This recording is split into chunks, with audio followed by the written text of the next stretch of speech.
All right, new Mesa Mark VII. Now, I have owned a Mark V, a Triaxis, which has channels that simulate a Mark I and a Mark II C+, and a Mark IV also, maybe? No, there's a Mark III mode. The 5 was nice. It had the 2C+ mode and the Mark IV mode. I would use those mostly on the red channel. And then you'd have to like crank the gain on the crunch middle amount of gain channel.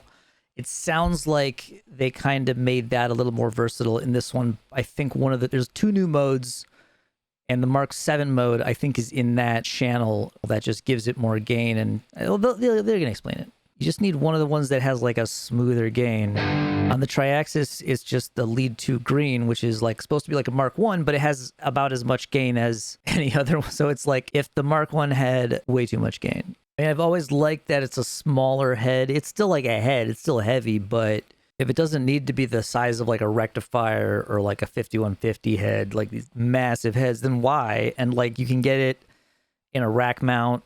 I ended up selling the Mark V and basically going to Axe Effects Triaxis mode, and that is really what I want. I want the because even like a real 2C+ is nice, but I'm gonna at some point try out the neural 2C+ plugin, which will be interesting because I think I actually prefer the Triaxis emulation, and so my current tone is almost always the Axe Effects emulating the Triaxis, emulating the 2C+.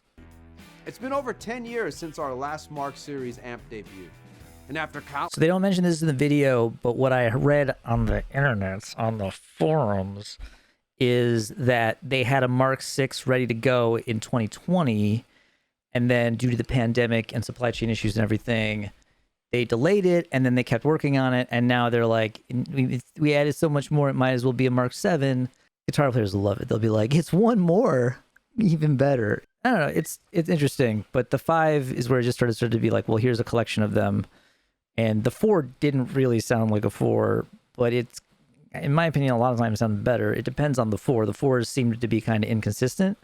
If you're looking for one amp to rule them all, then you're looking for a Mark. Then you need a Triaxis.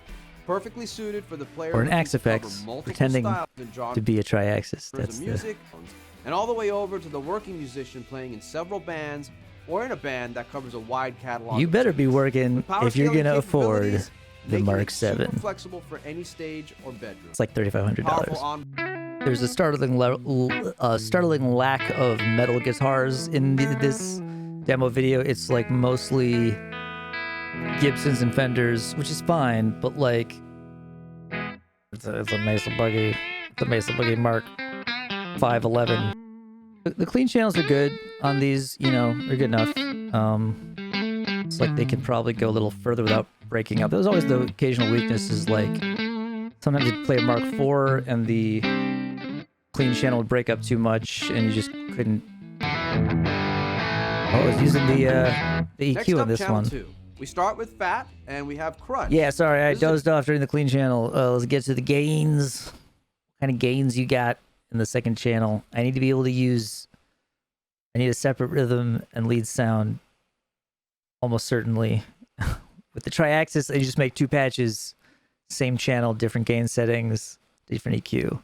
With the Mark V, the rhythm channel, you basically had to dime it, and you could get a good crunchy metal thing, but just barely. And sometimes I just would rather have more gain even on that sound, which I think is what the Mark VII mode is going to do for me. Great opportunity to take advantage of channel cloning. Basically, we could do 2 cleans.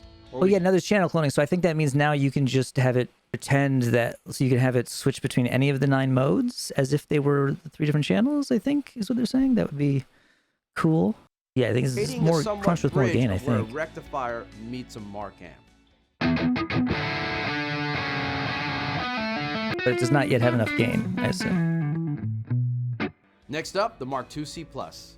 Now we're talking. Used by many of the top LA session players of the time.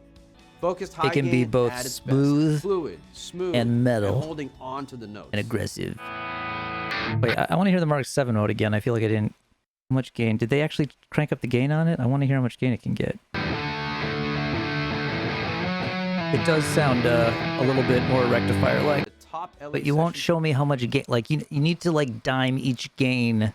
There's some part where they like show you the graphic EQ and they just move it to like every like here. You're gonna show you how bad it can sound in every position. And like I need you to do that with the gain now, so I know. The electric guitar pushed to the forefront of mainstream music. It's smooth. I too am a holding fan onto of the the notes. electric guitar, which was popular in the 80s. Yeah. So there's a Tom Anderson, but it's still just a Strat.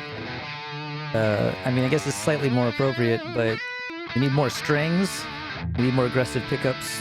Like I would be Last, playing we have the Mark Lundgrens. IV. We have the Mark IV, the extension and evolution, a gained-out version of the 2C+. Okay, yeah, they're saying the More Mark IV in the first saturation, place was thicker trying to and warmer, used by build a off the lot of 2C+. guitarists at this time in big-name pop acts.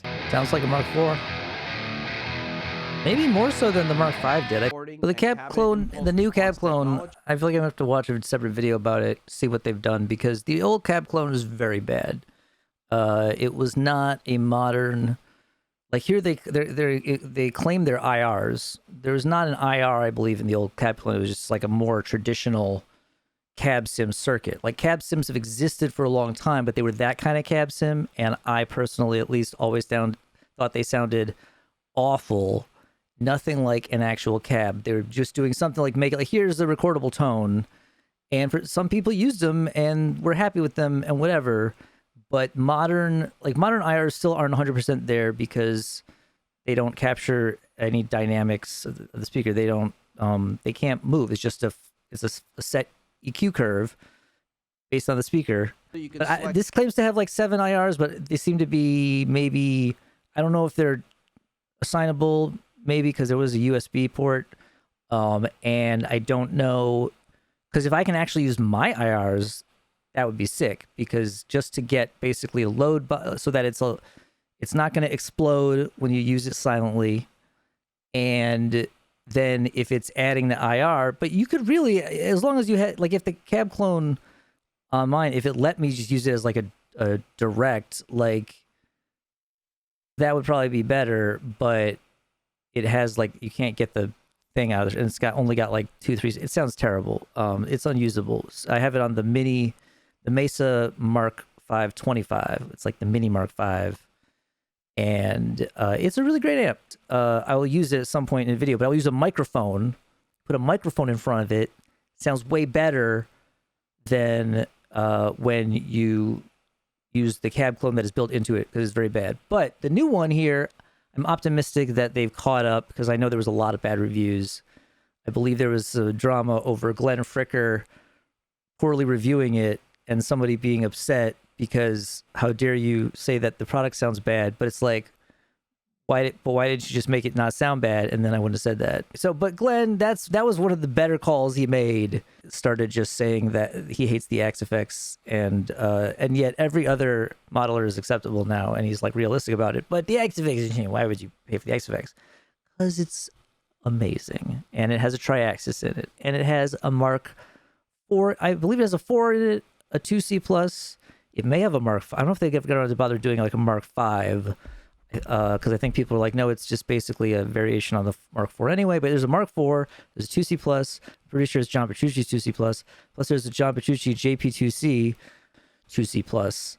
I don't know what it was, but amps got more consistent at some point in manufacturing, and or maybe just the way they designed the circuits or the part differences. Maybe they're more consistent. I don't know. But I like all these amps. If you have one for sale, don't tell me about it. Preloaded with 8. What about a 2x12? What about the Mesa cabinets, and then you Recto can 2x12? also That upload is your own if needed. cab I want it to MIDI sound like. compatible, so you Just can make it sound control like that. any function on The only issue with the 2x12 was that it's a 2x12, so I couldn't hear it on stage. So I ended up getting a 4x12, and that was better for hearing myself on stage, and it sounded better than if I had plugged into like a local, like a Marshall, whatever, 4x12 with the. But the 2x12 sounded better than the 4x12 for like actual recording. I think it's just the 4x12 was more convenient for getting the speakers to point at my face. And fully MIDI, everything can be controlled by MIDI now, so you don't have to worry about it playing nice with your Axe effects, even Let's though take a listen to how the power you could just run the affects Axe overall effects tone and feel of the simulation amplifier. of your amp. And Doesn't seem that different. I mean, I don't have a Mark V anymore, But if I did, I probably wouldn't necessarily like trade it up. Like what I would have liked to see, the JP2C has the 2 graphic EQs because like the Mark V I had, and I think maybe on the Mini, there's like a cheat, not a full graphic EQ, but like a simulated graphic EQ. Like here, it adds an extra EQ curve that it has a limited number of variations. But the truth is, that's how the EQ in the Triaxis works anyway. It's actually just like 20 individual EQ curves based on the 5 band, and then different positions that gradually turn into like a V or like one of the other major shapes. So it gradually goes from flat, and so you end up set it for like 4.5. And if you looked in the manual, it had all the EQ curves, but I just pushed it until it sounded good. Or again, the XFX, I just switched the EQ in another patch that is pretending to be the same amp, and then switch between them. And I can't necessarily do that in this real ass, very expensive amp. Although there may be the channel cloning thing may allow me to do it, but I don't know if there's both. I don't see the like extra EQ thing, but that might be on the back, or they might just have gotten rid of that because maybe nobody wanted it. Like I expected them to fully cop the 2 separate channel EQs on the JP2C. But so I don't know if the whole 7 was worth skipping 6 to be like, can you believe it? As like, I would have believed 6. I mean, I guess you added 2 modes, but you were just going to add one of them last year, and then or 2020 or whatever, and then decided, oh well, we'll add. We came up with 1 more, and so now it's 2 more because there's 2 more modes, I guess. But like, it didn't also kind of like bump older modes because like there's still basically 3 per channel. It's cool, it's whatever, but like I wouldn't necessarily, if you were like, you can get this for 3,500, or someone needs to sell their Mark V for $2,000, I'd probably just get the Mark V. Again, I want to find out more about the new cab clone. Maybe let me see if I can find a video on that real quick.